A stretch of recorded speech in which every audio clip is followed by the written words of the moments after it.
മനുഷ്യനെ ബഹിരാകാശത്ത് എത്തിക്കാനുള്ള ഇന്ത്യയുടെ പ്രഥമ ബഹിരാകാശ സഞ്ചാര പദ്ധതി ഗഗൻയാൻ. ബഹിരാകാശത്ത് ഏറ്റവും കൂടുതൽ സമയം നടന്ന വനിത എന്ന റെക്കോർഡ് സ്വന്തമാക്കിയത് സുനിത വില്യംസ്. ഇന്ത്യയിലെ ആദ്യത്തെ അണ്ടർ വാട്ടർ മെട്രോ ടണൽ ഉദ്ഘാടനം ചെയ്തത് എവിടെയാണ്? കൊൽക്കത്ത. 2025 മുതൽ അന്താരാഷ്ട്ര ഹിമാനി ദിനമായി UN ആചരിക്കാൻ തീരുമാനിച്ച ദിവസം മാർച്ച് 21.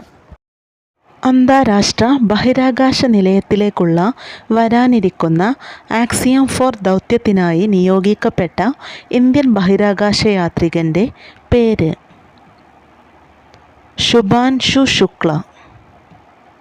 2025 റിപ്പബ്ലിക് ദിനാഘോഷത്തിൽ മികച്ച ടാബ്ലോ ആയി തിരഞ്ഞെടുക്കപ്പെട്ടത്? ഉത്തർപ്രദേശ് മഹാകുംഭ് 2025. 2025 റിപ്പബ്ലിക് ദിന പരേഡിൽ ഏത് സംഘത്തെയാണ് ഏറ്റവും മികച്ച മാർച്ചിംഗ് സംഘമായി പ്രഖ്യാപിച്ചത്? ജമ്മു ആൻഡ് കാശ്മീർ റൈഫിൾസ് സംഘത്തെ. 2025 ഇയർ ഓഫ് കമ്മ്യൂണിറ്റി സമൂഹത്തിൻ്റെ വർഷം ആയി പ്രഖ്യാപിച്ച രാജ്യം? UAE.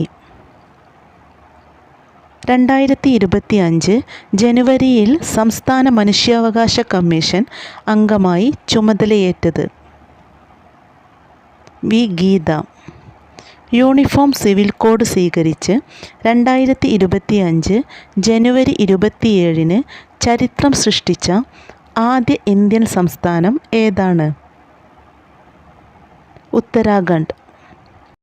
31 വെറ്റ്ലാൻഡ് അംഗീകൃത നഗരങ്ങളുടെ ലോക പട്ടികയിൽ ഉൾപ്പെട്ട ഇന്ത്യയിൽ നിന്നുള്ള ആദ്യത്തെ 2 നഗരങ്ങൾ ഏതെല്ലാം? ഇൻഡോറും ഉദയ്പൂരും. രാജ്യാന്തര ഒളിമ്പിക് കമ്മിറ്റിയുടെ പരമോന്നത ആദരവായ ഒളിമ്പിക് ഓർഡർ ലഭിച്ച ഇന്ത്യൻ ഷൂട്ടിംഗ് താരം? അഭിനവ് ബിന്ദ്ര. 2024 ലോകമാന്യ തിലക് പുരസ്കാരം ലഭിച്ച എഴുത്തുകാരി? സുധാ മൂർത്തി. 2024 കേന്ദ്ര സാഹിത്യ അക്കാദമിയുടെ ബാലസാഹിത്യ പുരസ്കാരത്തിന് അർഹനായ ഉണ്ണി അമ്മയമ്പലത്തിൻ്റെ കൃതി? അൽഗോരിതങ്ങളുടെ നാട്. കേരള ഡിജിറ്റൽ സർവകലാശാല വികസിപ്പിച്ച AI ചിപ്പിൻ്റെ പേര്? കൈരളി. ഇന്ത്യയിലെ 54ാമത് ടൈഗർ റിസർവ് ആയ ധോൽപൂർ കരൗലി സ്ഥിതി ചെയ്യുന്ന സംസ്ഥാനം ഏത്? മധ്യപ്രദേശ്.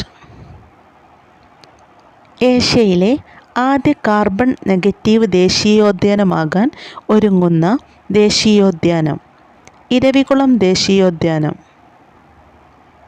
2024 എഴുത്തച്ഛൻ പുരസ്കാര ജേതാവ്? NS മാധവൻ.